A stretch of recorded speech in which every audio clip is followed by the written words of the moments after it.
নবী বলছেন, আল্লাহ আমার উম্মত যদি জাহান্নামে থাকে আমি কিন্তু জান্নাতে যাব না। আল্লাহ বলছেন আপনি না গেলে তো জান্নাত উদ্বোধনই হবে না। এবারে মামলা কি দাঁড়ালো? আল্লাহ পাক বলে যে আমি তাহকামুল হাকিমিন নিজেকে বলেছি, বিচার না করলেও তো জিনিসটা সুন্দর হয় না। অনবী একটা কাজ করেন, ওয়ালা সাউফা ইউতিকা রাব্বুকা ফাতারদাত, আমি কাউকে বলি নাই, আপনাকে না বলেছি। ওমা আরসালনাকা ইল্লা রাহমাতাল লিল আলামিন, কারো সম্পর্কে নাজিল করি নাই, আপনাকে দিয়েছি।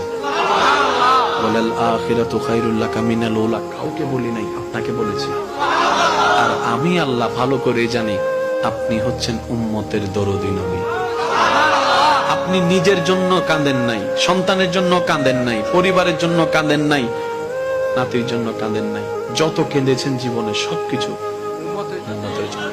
এমনকি হাসরের ময়দানে যখন সর্বপ্রথম আমাদের নবীকে আল্লাহর হুকুমে তোলা হবে, আমাদের নবী উঠেই জিব্রাইল আলাইহিস সালামকে প্রথম প্রশ্ন করবে, ও আমার ভাই জিব্রাইল, আমার উম্মত গুলা কোথায়? আইনা উম্মতি, আইনা উম্মতি, আমার উম্মত কোথায়? আমার উম্মত কোথায়? আমার উম্মত কোথায়? আমি উঠার আগেই নাকি আমার উম্মতকে জাহান্নামে দিয়ে দিয়েছো নাকি? কোনো আমার উম্মত কোন জাহান্নামে চলে গেছে নাকি?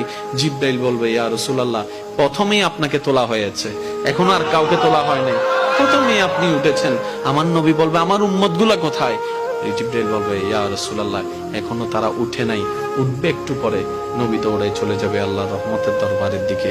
সিজদায় যে পড়বে একটাই কথা থাকবে,